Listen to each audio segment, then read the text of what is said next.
Welcome again, everyone, and good evening. My name is Everton, your host of Level Up. Welcome again to our show tonight. We're glad to have you. Last week episode, we talked about physical leveling up in your physical and mental well-being. Today, I have a surprise for you. We're going to talk about building a financial strong foundation wherever you are. So today, I'm happy to have my good friend Jackie Turnbull with me to talk about how we can build a strong financial foundation. Jackie, welcome and good to have you. Thank you for having me. Wonderful. We're always talking about physical well-being and how we can stay in shape physically and live our best lives. But no one take the time to pause and talk about one of the most important things is their financial building a financial sound foundation. And how can we start at an early age? Talk to us about who you are, what you do, and let's get into it. I do quite a few things. I wear quite a few hats, but leveling up in your financial, Yes. I have been in the financial industry now for about 25 years, and I've seen a lot of things, and I've gone. Mic is gone. Yes, I've seen a lot of people go up and down, and that's okay. But what I started doing probably about 5 years ago is encouraging the 20 plus, the guys that are still at home, when they get, their part-time money or they finish college, university, or just finish school and start working, how to start that foundation.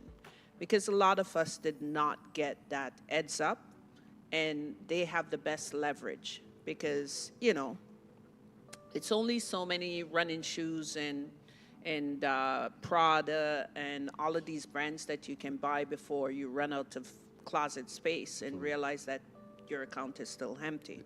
So I am trying to help the 20-something, the 30 plus, to create their foundation earlier than we did.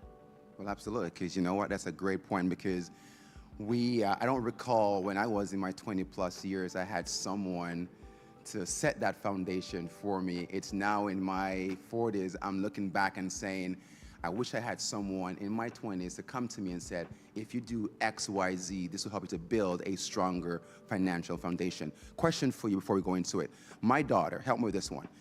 First job she has in the summer. And I'm excited for her. She's been looking for a job all summer and she finally got a job. Congratulations. Thank you very much. Yeah, and she's like, I'm happy for her. So now I can, save my money in my pocket. Now she can earn her own money. Not so fast. Not so fast. But what advice would you have to someone like that, just got her first job and they're ready to spend and, they have credit cards? Give us some tips for her. What would you recommend her do? Two simple things, and I keep it simple. Anyone that has dealt with me, if you make it too complicated, you won't do it. Just like exercising. If you have to get a bunch of exercise routines, you might not do it. But if it's simple, you get 2 or 3 or 4 paychecks per month, I say at least 50% because you're still living at home. What are your expenses? 0. Daddy still pay the bill. Yes. Yes. Right? All the bills. And I have run into different levels of daddy making sure that, especially the daughters, don't spend. Like they protect them with all their might. I'm guilty of that. But it's not a good thing. Sorry. It's not the best way to set that foundation.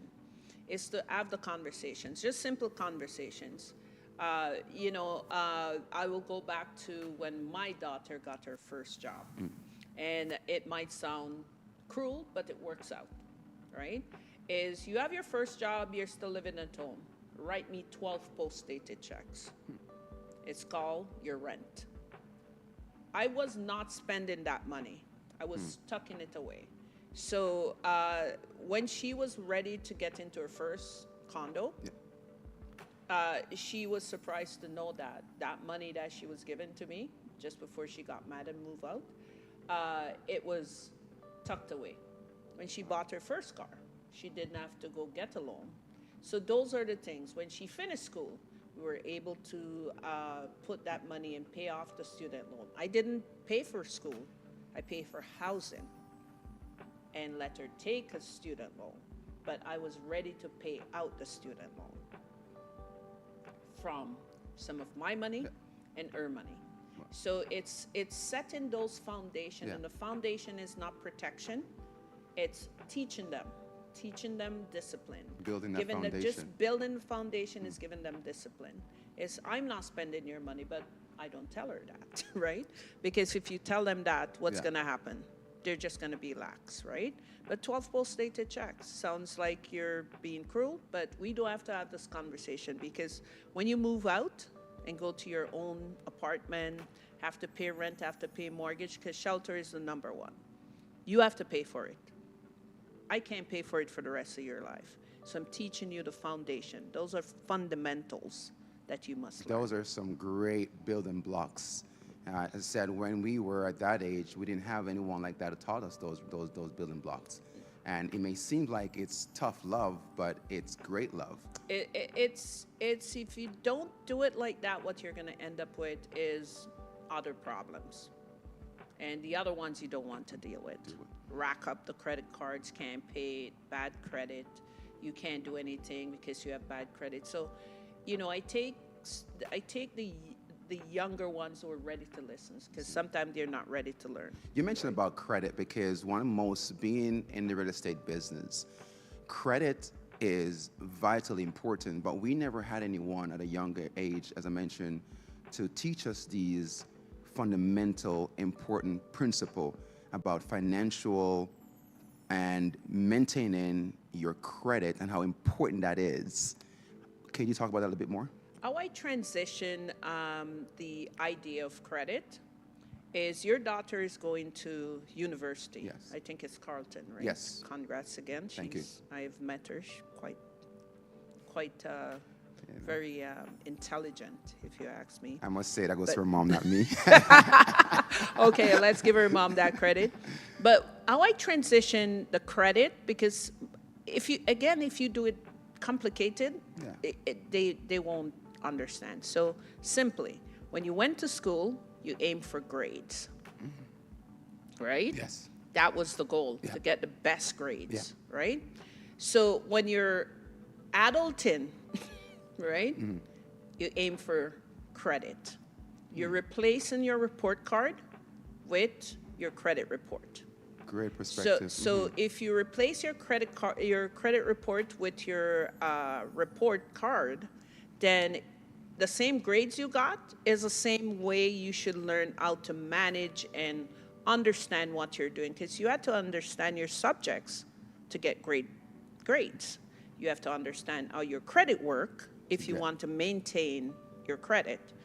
Credit is not fixing, repairing, it's maintaining. Wow, those are some great tips. I hope you guys are listening. Again, welcome again to our show, Leveling Up. And today I'm with my good friend Jackie, who are teaching us how to level up financially by building strong foundation. Jackie, what would you say the difference between investing versus saving? Because there's a misunderstanding about the two. I'm investing and I'm saving, and some folks think it's the same that you're doing, but it's not. Could you speak on that a little bit more? So again, going back to the 20-something, if they're talking to grandma, grandma would say, save your money. You have to save some money.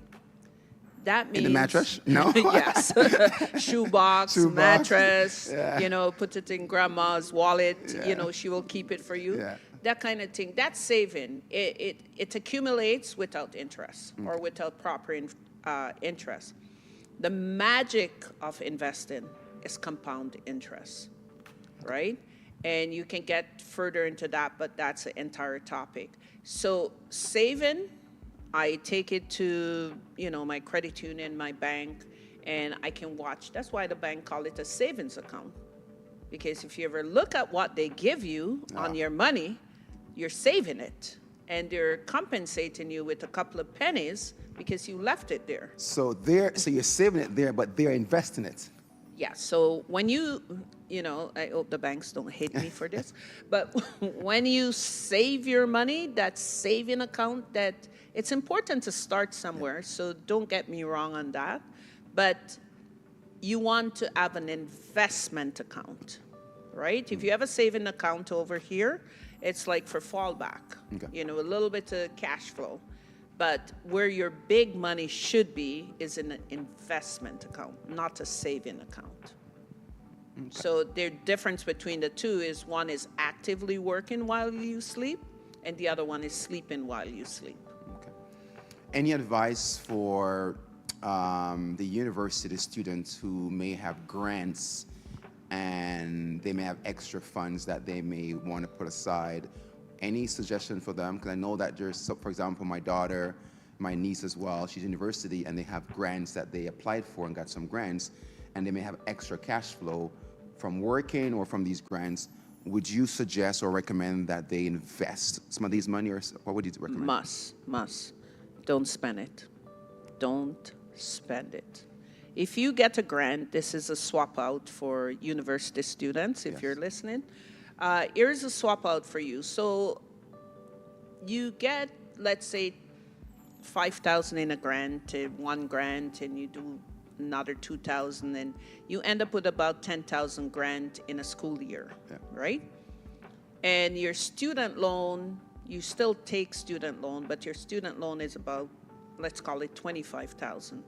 That 10,000 that you got, if you invest it, when your student loan is ready to be repaid, you can pay down your student loan using the grant over here that you got. Wow. Right? Yeah. Because if you leave it somewhere where it just minimally grow 5 to 6%, and you're in your last year or especially when you're in your first year, that's when you should really capitalize on compound interest.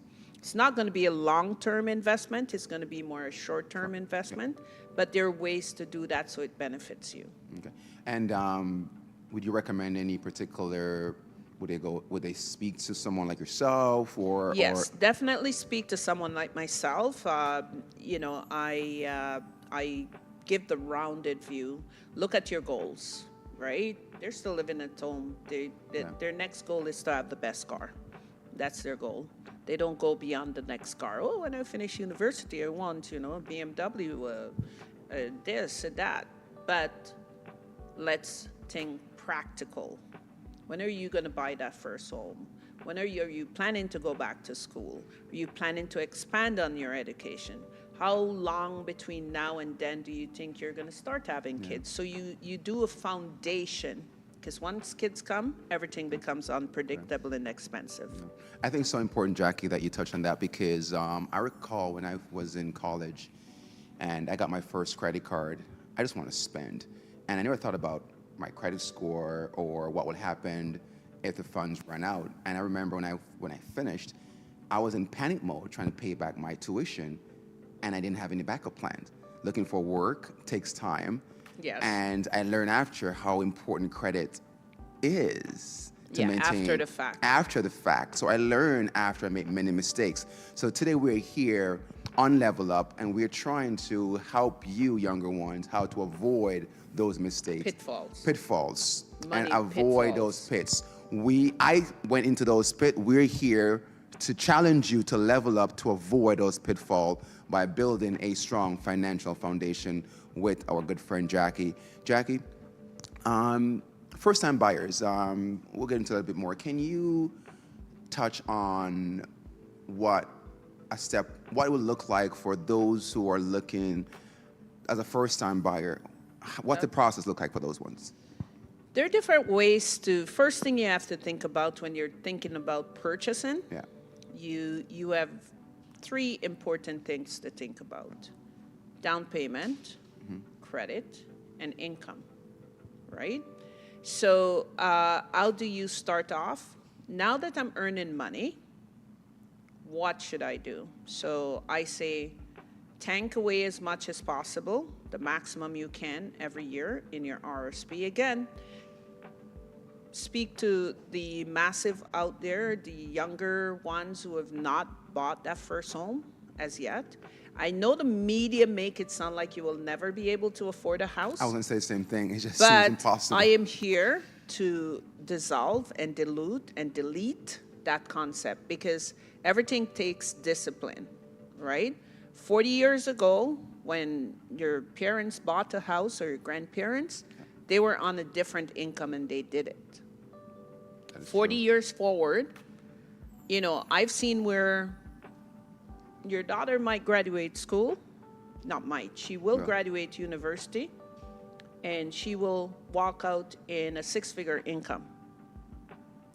And sometimes, I know when my daughter walked out in her first job, I was still at Bell, and she was earning more than I was. So just think about that. But I was maintaining a mortgage, Yeah. a house, and doing all the expenses from my income, right? That is- So the concept that Yeah. you can't afford it, the only thing that's missing is discipline. Because you have to pretty much change where your money is going. And I give this concept when it comes to first-time home buyers. I say, your daughter, you're going to use your daughter Yes. and switch between my daughter because she's the past and yours is the future. So if I think of your daughter and she coming out to school, Yeah. six-figure income, she stays in your home for, no minimal expense, and she stays there for another 3 years. Just use base six-figure income, 100,000 a year. Should have earned 300,000. Wow. Minus 30% for tax, because kids these days love to calculate the tax. You'd have still earned 240,000. Wow. What did you do with that kind of money? And you're still living at home. Discipline. So it takes discipline, it takes a change, of course, it takes that foundation. So if they can learn the real basics, I don't want to say But I the also would say- concept of money. I also would say, not to cut you, is having these conversations. I find that sometimes we don't have these conversations early enough Yes. with our kids. Yes. That we make these mistakes. Yes. And we have the notion that they too should go through the same thing that we go through. No, we shouldn't. Because, I have a very bright granddaughter. And I remember when she was like 3 years old. And I started teaching her about money. And so we have this change jar. And that change jar is a joke because I always have a change jar. Yeah. Because my grandmother had a change jar. And she always sent me to the change jar for my pocket money. So I could develop this thing where I always have a change jar. So I would say to her, if you do X, Y, Z, like, you do your homework or you do something, Yeah. you can go to the change jar and you can take out 3. I say 3 of the same money. Remember, she's 3 years old. She does not understand, what's a quarter from what's a loonie. But that's how you start. That's how I started her mom, is to the same concept. Go to the change jar and take $4, or go to the change jar and take 5. That's your allowance, but you can't spend it all. So you start really early to say 50-50, right? So speaking of that, starting early, what would you say is the right time to start building a financial foundation? What would you say is the On right their- time to start? On their first job, on their birthday money. You're teaching them the concept of not spending it all. It's on their, most people, I know once kids reach about 10, Yeah. I stop buying them gifts. And I'll just give them $20, $10. But the concept is you got 20, Yeah. you can only spend 10. Right? And 10 goes somewhere where you can't touch it. Next birthday comes around, you do the same thing, right? So if you teach them that concept, just of not spending it all, it will become a habit. Do you think the reason why we have the perception that it's not affordable to buy real estate in the future is because we arrive at a destination, but we didn't plan for the arrival?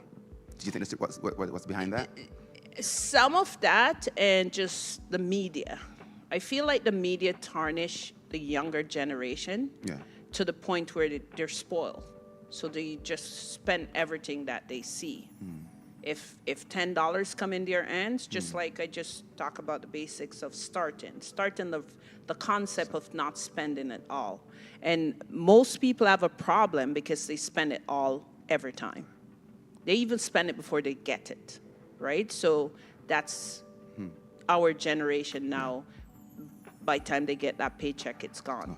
But to answer your question is, it comes back to the same thing. You have to start and grind, like literally being on top. As soon as they say, I want a quarter, or they say, I want something in the dollar store, or once they start spending money, they must learn what money is. Even if you're giving them that $5, you must give it to them with rules around how they manage it. Not big things, just the small things. Not stressful, just light for age appropriate. Your daughter goes out and gets her first job, have to have that conversation before she get that paycheck. So it starts Right? from This is what we're recommending. This is what we really encourage you to do, right? absolutely. There are money you can touch, money you can't touch. So you must go somewhere where it's not tempting to spend it when you're in Yorkdale Mall. Okay. Thanks, Gashki. And again, everyone, welcome again. We are here, Level Up. Thank you for being here with us tonight. I'm here with my guest, Jackie, and we're talking about building a financial foundation, leveling up in your finances. Younger folks, young people, university, those who have their first job, young adults, we're speaking to you, and anyone out there that's looking to level up in your finances. Jackie's here. You can reach out to her, and you're accessible. Is there a way that folks can get in touch with you if they want to find out more how to level up in their financial? You can you can call me at my direct number. Okay. Except for Sundays, I do not answer my phone. So just keep that in mind. But I answer my phone if I'm next to it, and it's 416-436-5325. That's a number to reach me. That's my direct number. And there's also business 1-800 number that I can never recall, but my direct number is always available. And you can reach out to me. Do you have a website? Do you have a website? Key Access Financial is my company. If you put that into any search engine, I should be the first one that comes up. Yeah. And I want to touch on something that I missed though. Yeah. So when you're building that foundation for your finances, I know a lot of people are waiting on grandparents and hand-me-down money and stuff, but nothing feels as good as your own money. Absolutely. I want to encourage that. Nothing feels as good and build self-confidence as your own money. So something else you must put in your foundation is learn about the correct insurance. Insure yourself as early as possible. And you say, I'm 20. Why do I need to insure myself? Yeah. Well, when you're 25, your insurance costs change. When you're 30, your insurance costs change. So the earlier you can buy insurance and kind of figure out what you have to put away and what you have to pay for insurance, you can consistently do that over 10 years. You're light years ahead of the average person. So again, it's starting early and putting the right building blocks in place. Start now. Start where you are now. That first job is good enough to start. $50 a month or $50 from every paycheck is a huge difference in 12 months. So I know you're, it's only $50. Yeah. No. At the end of 12 months, multiply that, by 26 paycheck, it's not $50 anymore. So you must start. This is a very important discussion we're having because being a realtor in the market out there, I see folks who are older, and they would say to me that when they were younger, they did not have the right tools in place. They did not build for when they reach 60 or 50 to get it. Because I have a client of mine who's now 55, trying to get insurance, and she's saying that she's having a hard time getting life insurance at 55. Yes. Because she waited for a while. She thought she didn't need it, but now she's saying, I need to get one. So these are the conversations that we need to have at an earlier age to let our young people know that, listen, life insurance is important. Having a good credit is important. Building a good financial foundation is important. But how do you build those foundations? It doesn't get built at once. No. It starts by doing the little things. Yes, you must start. Right. It's if you look at any construction site and you use that as your metaphor for life, there has to be a foundation. And they don't just get up and build that foundation in 24 hours. You know, sometimes the foundation take a month, 2 months to build, and the entire building goes up in the next month. That's because the foundation is so important. If you're not on a solid foundation, it will rock, shake, crack, and move, right? But once you have that solid foundation, and I really want to impress upon the 19, the 20, the 25, the 24, don't follow your friends and spend it all, right? Don't go out for a night and go do bottle service. Do that on your birthday, right? But don't do it every Friday night or every paycheck. Be disciplined enough to know what your goals are. And your goals doesn't have to be to purchase a house, but your goals must be, how do I get financially healthy? Right? That's a key word. I see, you know, guys in the gym and they're built. Physically. Yeah, physically built, but they're financially nowhere. Because we don't pause. That's such a good point, Jackie. We run around to do everything for everyone. Yeah. And we will run to the gym and we will work out and we go home and we eat and we watch TV, we go to bed and we wake up and go back to work again. But no one pause. We don't pause enough to say, okay, how is my financial posture? Yes. My physical posture is okay. Yeah. Yes. And everything else is okay. I like that. How is my financial posture? I like that metaphor because I say it all the time, you know, to the younger, all age group, because I address all age group, because I will tell you, if you're 55, like you just spoke about the person who is 55, doesn't mean that they can't start. But now you're starting behind the 8 ball. So you have to work a little bit harder to build that foundation in probably 5 years instead of the 20 years that you had when you were 30, right? Or 25, right? So it's just a little bit more work, but it can still be done. Anywhere you are today, you can make a change in your finances. Absolutely. That's one message I want to leave there. But your financial posture should be as good, if not better, than your physical posture. Absolutely. I agree. Right? I agree. Because